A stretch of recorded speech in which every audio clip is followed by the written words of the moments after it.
Magnitude का formula जो है वो क्या होता है, मैग्नीट्यूड का फॉर्मूला है आई के कोएफिशिएंट का स्क्वायर। आई का कोएफिशिएंट कितना है x और इसका क्या हो जाएगा स्क्वायर। जे के कोएफिशिएंट का स्क्वायर वो कितना है y और उसका क्या कर दिया स्क्वायर। ऐसे ही अगर मैं बात करूं तो k के कोएफिशिएंट का स्क्वायर जो कि कितना है z तो उसका भी क्या कर दिया स्क्वायर। ये वेक्टर का मैग्नीट्यूड पहले। चलिए लास्ट क्लास में वेक्टर्स की में हमने क्या जान लिया था, टाइप्स ऑफ वेक्टर को जान लिया था कि अलग अलग टाइप के वेक्टर्स क्या होते हैं, वेक्टर क्या होता है, वेक्टर को रिप्रेजेंट कैसे करते हैं। अलग अलग टाइप के वेक्टर्स में हमने क्या क्या पढ़ा था, पहले पढ़ा था आपने पैरेलल वेक्टर्स, वो वेक्टर्स जिनके बीच में एंगल कितना होता है 0 डिग्री। फिर एंटी पैरेलल पढ़ा था जिनका एंगल कितना होता है 180 डिग्री। नॉर्मल या नॉर्मल वालों को हम क्या कहते हैं, परपेंडिकुलर वेक्टर्स, या नाम क्या दे देते हैं ऑर्थोगोनल वेक्टर्स। कुछ टाइप्स ऑफ वेक्टर जो है अलग अलग हमने और पढ़ लिए थे, जैसे यूनिट वेक्टर पढ़ लिया था, डिस्प्लेसमेंट वेक्टर, पोजीशन वेक्टर, कुछ बातें जो हैं वो कर चुके हैं।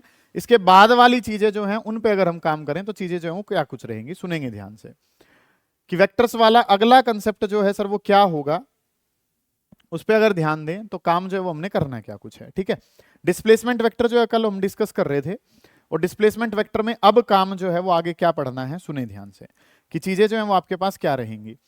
एक छोटा सा काम अगर हल्का सा मैं रिपीट करूं तो वर्ड जो है वो क्या था कि ये हमारे पास एक्स एक्सिस था, ये आपके पास वाई एक्सिस था, और ये जो है ये क्या था जेड एक्सिस। बड़ा शानदार काम जो है वो आज करने वाले हैं, ध्यान से समझेंगे इस काम को कि ये जो है ये हमारे पास क्या है एक्स एक्सिस है, ये वाला जो नाम है सर ये क्या है वाई एक्सिस, और ये जो नाम है ये क्या है जेड एक्सिस। ठीक है, फिर एक्स वाई और जेड को रिप्रेजेंट करने के लिए हमारे पास यूनिट वेक्टर्स होते हैं, और एक्स को रिप्रेजेंट करा जाता है किससे, आई कैप से लिखा जाता है। वाई एक्सिस जो है उसकी डायरेक्शन को दिया जाता है जे कैप से, और जेड डायरेक्शन जो है उसको दिया जाता है के कैप से। आई जे के ये जो है ये डायरेक्शंस रहती हैं। एक्स एक्सिस को किससे रिप्रेजेंट करते हैं आई कैप से, वाई एक्सिस को किससे लिखते हैं जे कैप से, और जेड डायरेक्शन को किससे लिखते हैं के कैप से। मान लो कल हमने क्या पढ़ा था, ये तो हमारे पास ओरिजिन है। ठीक है, ओरिजिन के कोऑर्डिनेट तो क्या है 0,0,0। मान लो कोई कोऑर्डिनेट जो है वो पी पॉइंट के हमें गिवन है, और वो पी पॉइंट जो हमें दिखा रखा है 2, 3 और 7 करके, ऐसे करके लिख रखा है। ठीक है, कि 2 जो डिस्टेंस है सर वो तो कहां से है एक्स एक्सिस से, 3 जो है वो कहां से है वाई से, और 7 जो है वो कहां से है जेड से। बाद में उतारेंगे, पहले समझे ध्यान से कि अगर मैं पोजीशन वेक्टर लिखना चाहता हूं, पोजीशन वेक्टर को किससे लिखते हैं सर आर से, आर के ऊपर वेक्टर आपने लगा दिया। अब 2 जो है वो मैग्नीट्यूड कहां से है एक्स से है, तो एक्स वाली डायरेक्शन को हमने किससे लिखा था एक्स वाली को लिख दिया आई कैप से। ऐसे ही अगर मैं बात करता हूं तो 3 वाली को डायरेक्शन जो है वो क्या है जे कैप है, और 7 जो है 7 जो डायरेक्शन है वो किसकी है के कैप की। ये आर वेक्टर जो है ना वो हमने बनाया था। इतना काम हमारा कल का है कि एक वेक्टर जो है उसके ऊपर क्या लगाया जाता है एरो साइन लगाया जाता है। एरो साइन का मतलब क्या है, वो आप किसको रिप्रेजेंट कर रहे हैं वेक्टर को। अब ये डिस्टेंस जो है 2 डिस्टेंस जो है वो किसका था एक्स से, 3 जो डिस्टेंस है बेटा वो किससे था वाई से, और 7 जो डिस्टेंस है वो कहां से है जेड से। ठीक है, अब इनको रिप्रेजेंट करने के लिए, इनकी डायरेक्शन को देने के लिए, डायरेक्शन एक्स की डायरेक्शन को किससे दिया जाता है आई कैप से, वाई की डायरेक्शन को किससे दिया जाता है जे कैप से, और जेड की डायरेक्शन को किससे दिया जाता है के कैप से। ठीक है, तो आई कैप लग गया, इसका मतलब ये डायरेक्शन किसकी है एक्स एक्सिस से है। जे कैप लग गया, इसका मतलब ये डायरेक्शन किसकी है वाई एक्सिस की है। और नेक्स्ट जो काम है के जो है, के जो डायरेक्शन दे रहा है वो किसकी दे रहा है जेड की दे रहा है। ठीक है, इस तरीके से काम जो है ना वो आपने करना है। ठीक है, ये चीज जो है ये इंपॉर्टेंट है, अगर ये पता चल गया तो सब कुछ आपको पता है कि काम जो है वो क्या करना है। एक बार दोबारा देखें, एक्स एक्सिस है, वाई एक्सिस है, और कौन सा है जेड एक्सिस है। एक्स वाई और जेड डायरेक्शन जो हम आपको दिखा रखी है। एक्स की डायरेक्शन को अब हम किससे लिखते हैं आई कैप से लिखते हैं, वाई वाली जो डायरेक्शन है उसको जे कैप से, और जेड वाली डायरेक्शन को किससे लिखा जाता है के कैप से। तो इस तरीके से एक वेक्टर को हम रिप्रेजेंट करते हैं। अब यहां पे हम सीखेंगे यूनिट वेक्टर कैसे बनाया जाता है, या वेक्टर का मैग्नीट्यूड कैसे निकालते हैं, वो सबसे इंपॉर्टेंट पार्ट है, उस पर ध्यान देंगे कि चीजें जो है वो करनी क्या कुछ है।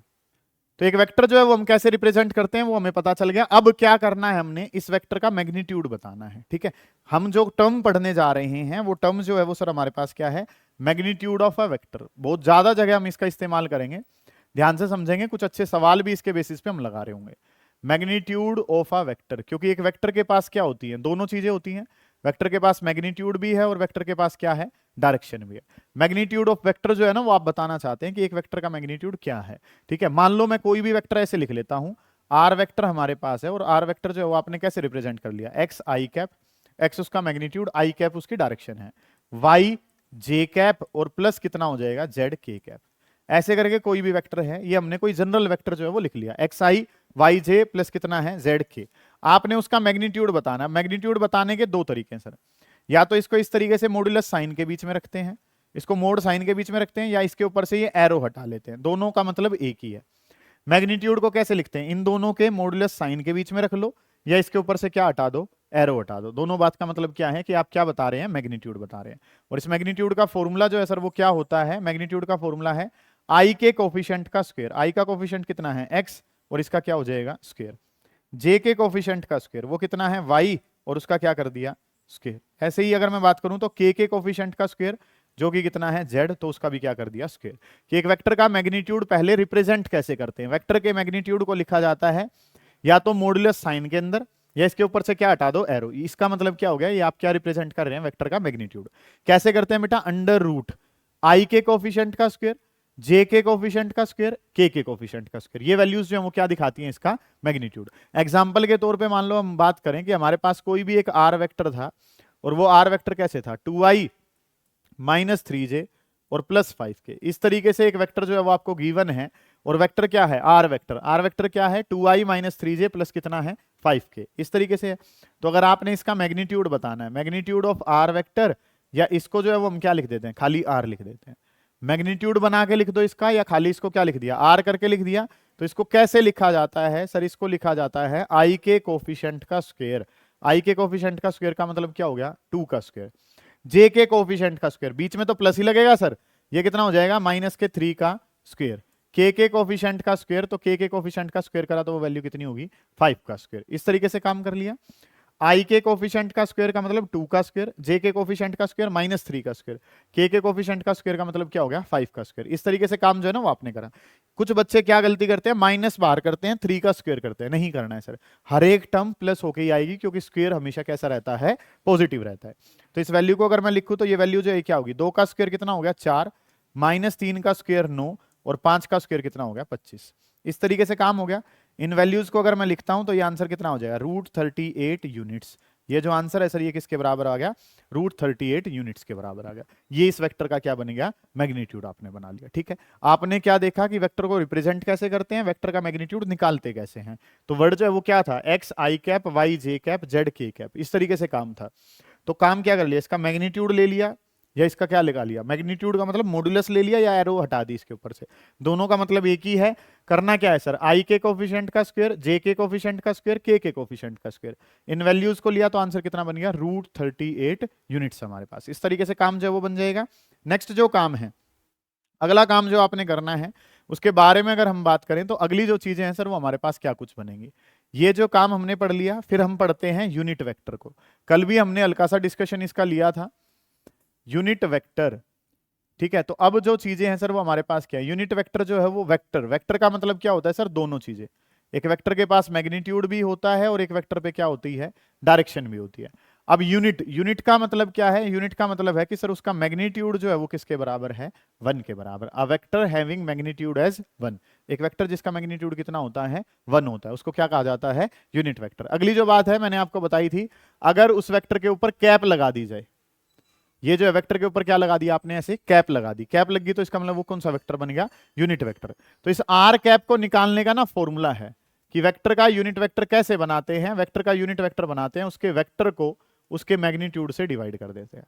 वेक्टर डिवाइडेड बाई मैग्नीट्यूड, एक वेक्टर को उसके मैग्नीट्यूड से डिवाइड कर दो, आंसर क्या आ जाता है, यूनिट वेक्टर। एग्जाम्पल के तौर पर बात करते हैं, एक वेक्टर हमारे पास है, वेक्टर है सर 2i प्लस 3j और प्लस कितना है, 4k। इस तरीके से एक वेक्टर है। ठीक है, हमें इस वेक्टर का क्या बनाना है, यूनिट वेक्टर। ठीक है, यूनिट वेक्टर कैसे बनाया जाता है सर, कि इसका मैग्नीट्यूड निकालते हैं। मैग्नीट्यूड निकाला तो मैग्नीट्यूड जो है सर वो क्या हो जाएगा, अंडर रूट ऑफ आई के कोफिशिएंट का स्क्वायर। आई के कोफिशिएंट का स्क्वायर का मतलब क्या हो गया, 2 का स्क्वायर। जे के कोफिशिएंट का स्क्वायर करा तो कितना हो गया, 3 का स्क्वायर। और के कोफिशिएंट का स्क्वायर करा तो कितना हो गया, 4 का स्क्वायर। आई के कोफिशिएंट का स्क्वायर, जे के कोफिशिएंट का स्क्वायर, के कोफिशिएंट का स्क्वायर। इस तरीके से काम कर लिया। ये वैल्यू अगर मैं निकालता हूं, 2 का स्क्वायर कितना हो गया, 4, 3 का स्क्वायर कितना हो गया, 9, और 4 का स्क्वायर कितना हो गया, 16। इन वैल्यूज को लिखा तो ये आंसर, इसका मैग्नीट्यूड जो है सर वो कितना पता चला, इसका मैग्नीट्यूड पता चल गया √29 के बराबर। ठीक है, इतनी बात। तो ये वेक्टर जो है, इस वेक्टर का क्या पता चल गया, मैग्नीट्यूड। अब हमें क्या करना है, इस वेक्टर का यूनिट वेक्टर बनाना है। How do we convert a vector to its unit vector. Vector का यूनिट वेक्टर कैसे बनाते हैं, इसके वेक्टर को किससे डिवाइड कर देते हैं, उसके मैग्नीट्यूड से। तो सबसे पहले इसका वेक्टर जो है वो कितना है, वेक्टर है सर 2i प्लस 3j और प्लस कितना 4k। ये तो आपने क्या बना दिया, एक वेक्टर बना दिया। 2i प्लस 3j प्लस कितना है 4k। डिवाइड किससे करना है, उसके मैग्नीट्यूड से। मैग्नीट्यूड जो है सर वो उसका कितना आ रहा है, मैग्नीट्यूड आ रहा है √29। ये वैल्यू बन रही है। तो अगर इसको मैं लिखना चाहूं तो आर कैप क्या बन जाएगा sir, 2 divided by √29, 2 by √29 of I cap. आगे बात करूंगा तो कितना हो जाएगा 3 डिवाइडेड बाई √29 ऑफ क्या हो जाएगा जे कैप। और आगे बात करूंगा तो कितना हो जाएगा 4 डिवाइडेड बाई √29 ऑफ के कैप। इस तरीके से काम जो है ना सर वो कर लिया कि हमें वेक्टर का मैग्नीट्यूड बताना है। मैग्नीट्यूड आई के कोफिशिएंट का स्क्वायर, जे के कोफिशिएंट का स्क्वायर, के कोफिशिएंट का स्क्वायर। ये आंसर तो क्या आ गया, उस वेक्टर का मैग्नीट्यूड आ गया। अगला काम क्या करना है, उसका यूनिट वेक्टर बनाना है। यूनिट वेक्टर कैसे निकलेगा, वेक्टर को उसके मैग्नीट्यूड से क्या कर दो डिवाइड। ये क्या है वेक्टर, मैग्नीट्यूड से क्या कर दिया डिवाइड। आई वाले को अलग कर लिया, जे वाले को अलग कर लिया, के वाले को अलग कर लिया। अब हमें कैसे पता चला कि ये यूनिट वेक्टर बन गया सर, इसका क्या निकाल दो, दोबारा मैग्नीट्यूड निकालो इसका दोबारा मैग्नीट्यूड अगर निकालोगे तो क्या बनेगा, आई के कोफिशिएंट का स्क्वायर। आई के कोफिशिएंट का स्क्वायर करेंगे तो वैल्यू जो बेटा क्या जा रही है, 2 का स्क्वायर 4, √29 का 29, फिर 3 का स्क्वायर 9 और √29 का 29, 4 का स्क्वायर जो है वो 16 हो जाएगा डिवाइडेड बाई कितना 29।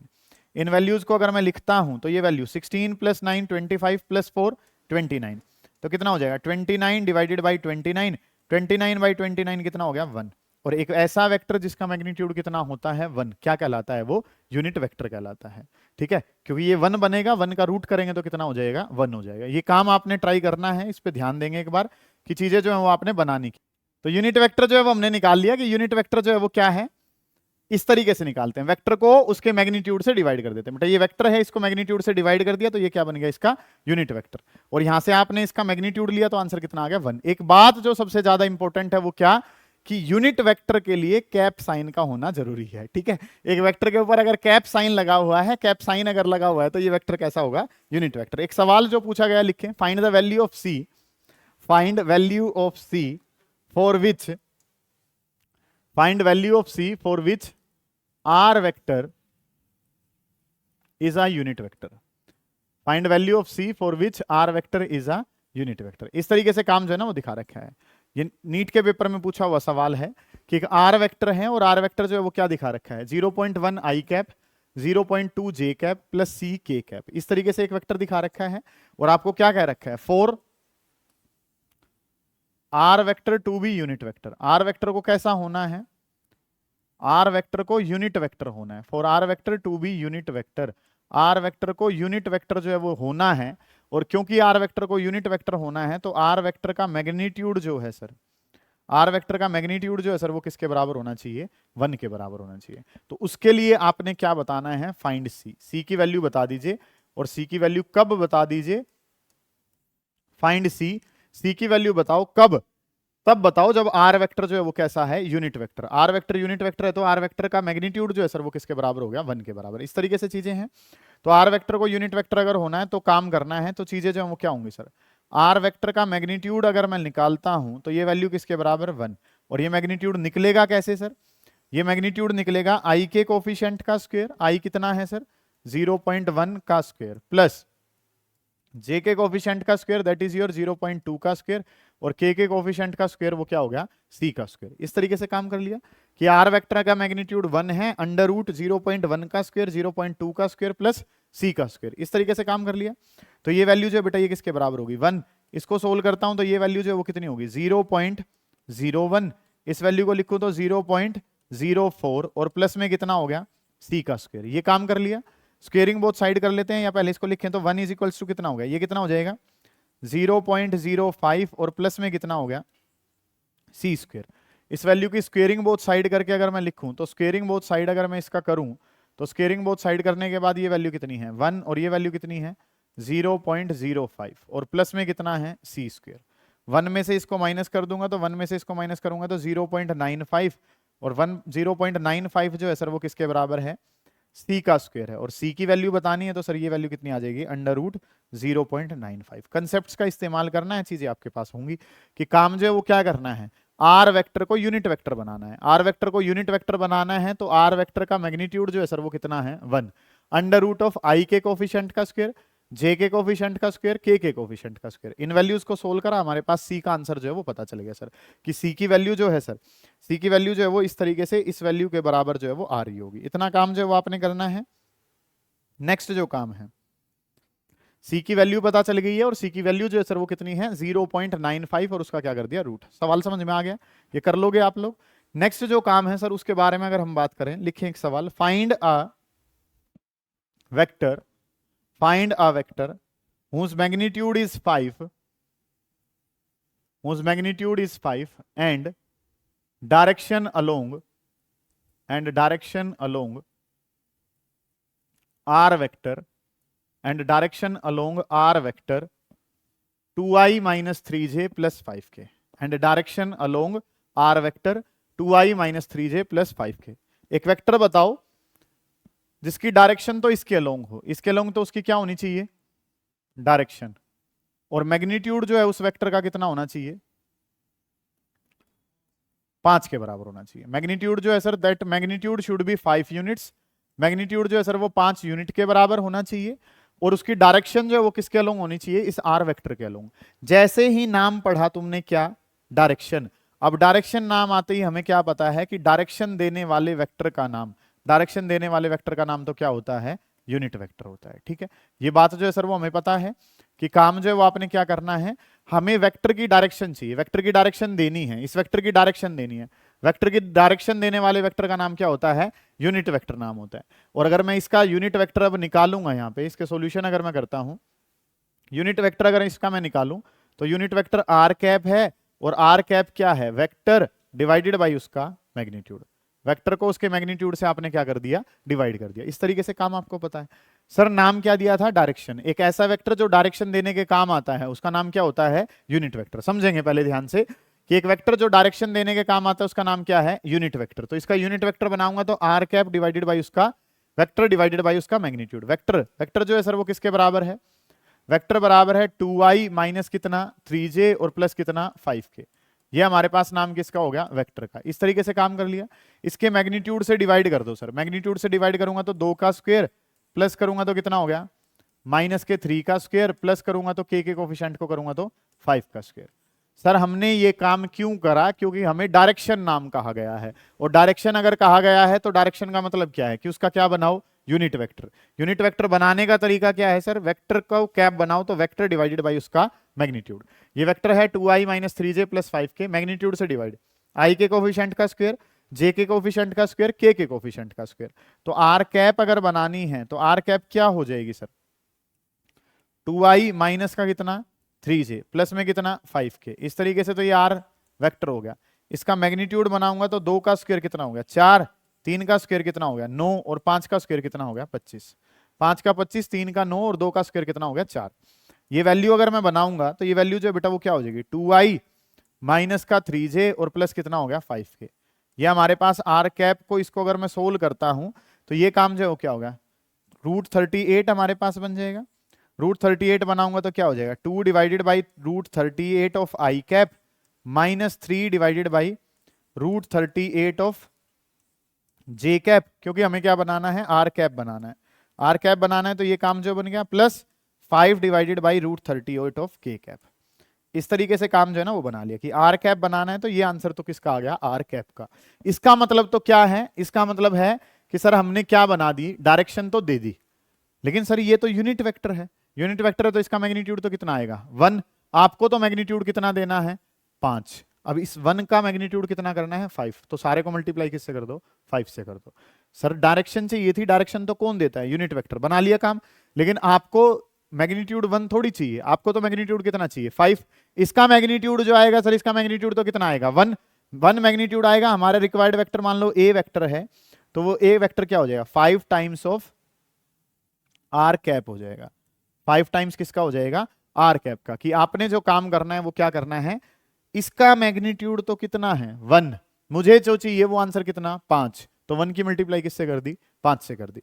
तो 5 टाइम्स इसका कर दूंगा तो ये कितना हो जाएगा 10 डिवाइडेड बाई √38 ऑफ क्या हो जाएगा आई कैप, 5 2 जा 10 हो जाएगा। यहाँ पे बात करूंगा तो ये कितना हो जाएगा 5 3 जा कितना हो जाएगा 15 डिवाइडेड बाई √38 ऑफ क्या हो जाएगा जे कैप, 5 की मल्टीप्लाई इससे करूंगा तो 5 5 जा कितना हो गया 25 डिवाइडेड बाई रूट 38 ऑफ क्या हो जाएगा के कैप। इस तरीके से काम जो है ना सर वो आपने करना है। समझते हो आप इस बात को कि काम जो है सर वो क्या करना है, एक वेक्टर है उसकी क्या देनी है, डायरेक्शन। वेक्टर की डायरेक्शन देनी है तो आपने क्या करना है, उसका यूनिट वेक्टर बनाना है। यूनिट वेक्टर बना लिया, डायरेक्शन पता चल गई, लेकिन मैग्नीट्यूड कितना चाहिए 5। तो 1 वाले की मल्टीप्लाई किससे कर दी, 5 से कर दी। दोनों सवाल जो है वो कंपटीशन ओरिएंटेड रहे हैं, पूछे गए हैं। कोई दिक्कत यहां तक के काम है तो उसको पूछे, नहीं तो उतारे इतने काम को, करें जल्दी शाबाश। कि आपसे क्वेश्चन जो पूछा गया था उसको इस तरीके से आप सोल्व कर सकते हैं। चलिए नेक्स्ट जो कंसेप्ट है वो हमारा किससे है, एक क्वेश्चन लिखें, find a unit vector, find a unit vector along the sum of, find a unit vector along the sum of, find a unit vector along the sum of. दो vector दिखा रखे हैं और दो वेक्टर जो है वो क्या दे रखे हैं, एक वेक्टर जो है वो 2i plus 3j minus 4k। एक वेक्टर ए वेक्टर जो है वो क्या दे रखा है 2i plus 3j minus 4k है। दूसरा वेक्टर क्या है माइनस आई प्लस जे और माइनस का कितना है 3k। ठीक है, find a unit vector along the sum of A vector and B vector. लिख लिया, find unit vector along the sum of A and B.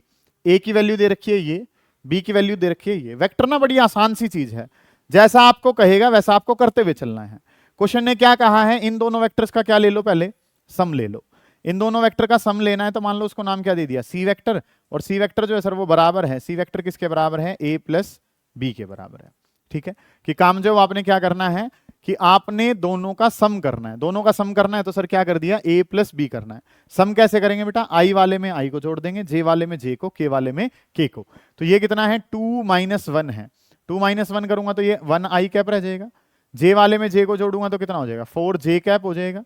के वाले में के को जोड़ूंगा तो आंसर कितना हो जाएगा -7 के कैप बन जाएगा। सही है इतनी बातें। तो हमारा जो पर्पस है वो क्या है, अलोंग द सम, दोनों का क्या करना है सम। सम करने का मतलब आई में आई को, जे में जे को, के में के को जोड़ दिया आपने। तो 2i - 1 करा तो 1i रह गया, 3 + 1 4 हो गया, -4 - 7 बन गया। तो ये वैल्यू जो है सर वो क्या बन जाएगी, आई कैप प्लस कितना हो जाएगा 4 जे कैप और माइनस कितना हो जाएगा 7 के कैप। और ये वैल्यू जो है सर वो किसकी आ गई, सी वेक्टर की। ये वैल्यू जो है सर वो किसकी है, सी वेक्टर की। अलोंग द सम, इनका सम जो है सर वो करते हुए चलो, और इनका सम करा तो कितना आ गया i + 4j माइनस कितना हो गया 7 के। ये काम कर लिया। अब आपने क्या करना है, इसका बनाना है यूनिट वेक्टर। यूनिट वेक्टर बनाना कोई बात ही नहीं है सर, सी कैप बनाना है तो सी कैप कैसे बना देंगे, वेक्टर डिवाइडेड बाई उसका magnitude. Vector divided by magnitude करा तो वेक्टर जो है, वेक्टर तो सर कितना है, वेक्टर हमारे पास जो वैल्यू है, वेक्टर की वैल्यू कितनी है सर, i प्लस कितना है 4j और माइनस कितना है 7k। i + 4j - 7k divided by under root i के कोफिशिएंट का स्क्वायर 1 का स्क्वायर, j के कोफिशिएंट का स्क्वायर करा तो सर क्या हो गया 4 का स्क्वायर, और k के कोफिशिएंट का स्क्वायर करा तो कितना हो गया -7 का स्क्वायर। ठीक है, हमें क्या करना था, दोनों का सम करना था। सम कैसे करते हैं, i में i, j में j, k में k करते हैं। सम कर लिया, उसका यूनिट वेक्टर बनाना है तो वेक्टर को किससे डिवाइड कर दिया, इसके मैग्नीट्यूड से। तो काम जो है सर वो क्या हो जाएगा, ये वैल्यू क्या हो जाएगी, i cap plus 4 j cap -7 k cap. ये वेक्टर हो गया डिवाइडेड बाई इसका मैग्नीट्यूड। मैग्नीट्यूड करता हूं तो 1 का स्क्वायर 1, 4 का स्क्वायर कितना हो गया 16 प्लस 7 का स्क्वायर कितना हो गया 49। इस तरीके से काम कर लिया। ये वैल्यू जो है ये क्या हो जाएगी, i cap plus 4 j cap minus का 7 k कैप।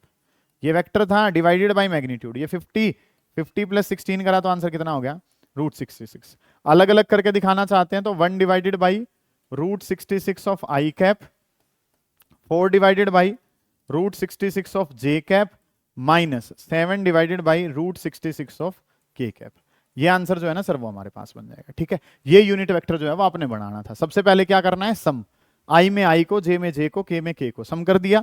फिर आपने क्या करना है सर, उनका यूनिट वेक्टर बनाना है तो वेक्टर डिवाइडेड बाई क्या कर दिया, मैग्नीट्यूड कर दिया। ये काम छोटा सा आपने करना है। इस तरीके से ये आपका टाइप नंबर 3 हमारे पास बन गया। समझ आ गई ये बात, ये काम जो है वो आपने करना है। उतारें इसको, फिर आगे चल रहे होंगे।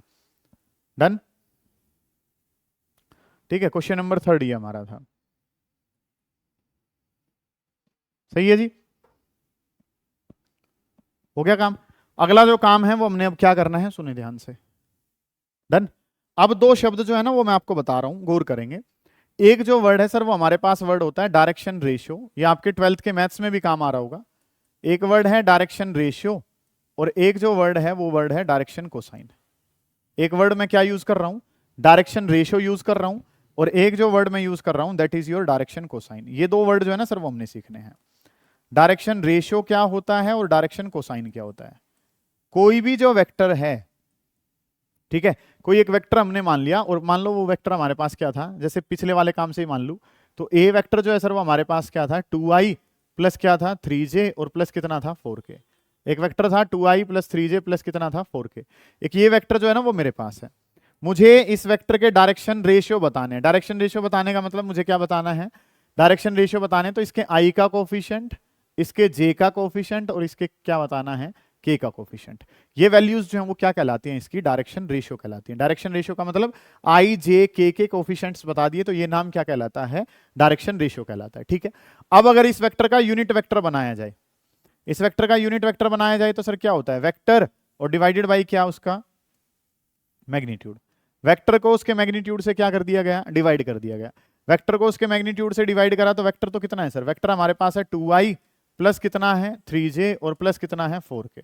ये वेक्टर था और वेक्टर को उसके मैग्नीट्यूड से डिवाइड करा। इसका मैग्नीट्यूड निकालेंगे तो बेटा क्या बनेगा, 2 का स्क्वायर 4, 3 का 9 और 4 का 16, 16 9 25 और 4 √29 बन गया। ठीक है, तो इसको अगर अलग अलग लिखता हूं तो ये क्या लिखा जाएगा, इसको क्या लिखेंगे 2 divided by √29 of i cap plus 3 divided by √29 of j cap और plus 4 divided by √29 of k cap. इस तरीके से काम जो है ना सर वो हमने कर लिया। कोई दिक्कत है इतने काम में तो 2 by √29 i cap, 3 by √29 j और 4 divided by √29 k cap.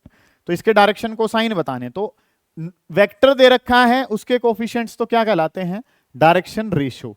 Unit vector अगर बन गया है तो यूनिट वेक्टर के जो कोफिशिएंट्स हैं वो क्या कहलाते हैं, डायरेक्शन कोसाइन। जिसको अगर मैं लिखना चाहूं तो ये वैल्यू क्या होगी 2 डिवाइडेड बाई √29। अगले वाले की बात करूंगा तो 3 डिवाइडेड बाई √29 और उससे अगले वाले की बात करूंगा तो 4 डिवाइडेड बाई √29। इस तरीके से काम जो है ना सर वो हमने करना है। ये जो कोफिशिएंट्स हैं सर, ये कोफिशिएंट्स क्या कहलाते हैं, डायरेक्शन कोसाइन। एक वेक्टर है उसके कोफिशिएंट्स क्या कहलाते हैं, डायरेक्शन रेशियो। और अगर उसका यूनिट वेक्टर बना दिया जाए तो वो कोफिशिएंट्स क्या कहलाते हैं, डायरेक्शन कोसाइन कहलाते हैं। इसी वजह से किसी भी एक यूनिट वेक्टर को हम कोसाइन का मतलब cos of angle, cos alpha i cap plus cos beta j cap plus cos gamma k cap से लिखते हैं। किसी भी एक यूनिट वेक्टर को किसकी टर्म में लिखा जा सकता है, कोस ऑफ एंगल की टर्म में लिखा जा सकता है। किसी भी एक वेक्टर को कोस ऑफ एंगल की टर्म में अगर लिखना है तो ऐसे लिखा जाएगा। यूनिट वेक्टर को लिख सकते हैं खाली, क्योंकि उसके कोफिशिएंट क्या होते हैं, direction cosine. Cos alpha i cap, cos beta j cap, cos gamma k cap. जहां पे अगर हम बात करना चाहें तो हम क्या लिख सकते हैं कि alpha beta and gamma. Alpha beta और गामा जो हैं वो एंगल्स हैं। अल्फा एंगल किसके साथ है, एक्स एक्सिस के साथ, बीटा किसके साथ है, वाई के साथ, और गामा जो है वो किसके साथ है, जेड डायरेक्शन के साथ। कि alpha beta and gamma, alpha beta और गामा जो है वो एंगल हैं। अल्फा एक्स एक्सिस के साथ है, बीटा किसके साथ है, वाई एक्सिस के साथ है, और गामा किसके साथ है, जेड एक्सिस के साथ है। इस तरीके से काम जो है ना वो हमने करना है। और अगर और इंफॉर्मेशन इसकी दी जाए तो इसको जो है सर वो हम क्या लिख सकते हैं कि cos square alpha plus cos square beta और प्लस कोस स्क्वायर गामा। क्योंकि ये यूनिट वेक्टर्स के कोफिशिएंट थे तो इनका स्क्वायर का सम किसके बराबर होगा, 1। Cos square alpha, cos square beta plus cos square gamma. Unit vector था ना, यूनिट वेक्टर है तो कोफिशिएंट किसके बराबर रहेगा, 1 के बराबर रहेगा। इस तरीके से काम जो है ना वो आपने करना है। समझ आई है ये बात। डायरेक्शन रेशियो, कोई भी एक वेक्टर है उसके कोफिशिएंट्स क्या कहलाते हैं, डायरेक्शन रेशियो। उस वेक्टर का यूनिट वेक्टर बनाया तो वो जो कोफिशिएंट्स हैं वो क्या कहलाते हैं, डायरेक्शन कोसाइन। कोसाइन का मतलब कोस ऑफ एंगल। तो इसीलिए एक यूनिट वेक्टर को, खाली किसकी बात हो रही है, यूनिट वेक्टर को हम कैसे लिख सकते हैं, cos alpha i cap, cos beta j cap और cos gamma k cap. Alpha beta gamma x y और जेड के क्या हैं, एंगल। और क्योंकि ये इसको अगर लिखना चाहता है कि इसका मैग्नीट्यूड जो है वो कितना होगा, मैग्नीट्यूड 1 है, इसको अगर लिखूंगा तो ये वैल्यू क्या बन जाएगी, कोस स्क्वायर अल्फा। इसको लिखा जाएगा तो ये क्या हो जाएगा, कोस स्क्वायर बीटा, और प्लस इसको अगर लिखना है तो ये क्या बन जाएगा, कोस स्क्वायर गामा। इस तरीके से काम जो है सर वो है। स्क्वेयरिंग बोथ साइड करी तो वो वाली इक्वेशन हमारे पास बन जाएगी। सही है, इतनी बातें। कोई दिक्कत यहाँ तक के काम में तो उसको पूछें, नहीं तो उतारें इस काम को। अच्छा काम है, इस पे ध्यान दे रहे होंगे, निपटाएंगे इस काम को।